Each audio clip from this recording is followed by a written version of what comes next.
साम्राज्य न्यूज, सामान्यांचा असामान्य आवाज। आचारसंहिता कालावधीत विभागीय महिला लोकशाही दिन रद्द।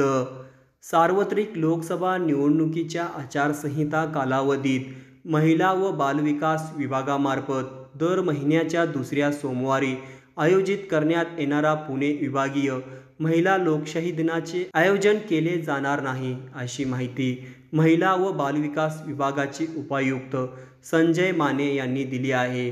भारत निवडणूक आयोगाने लोकसभा सार्वत्रिक निवडणूक 2024ची आचारसंहिता 16 मार्च ते 6 जून या कालावधीत घोषित केली आहे।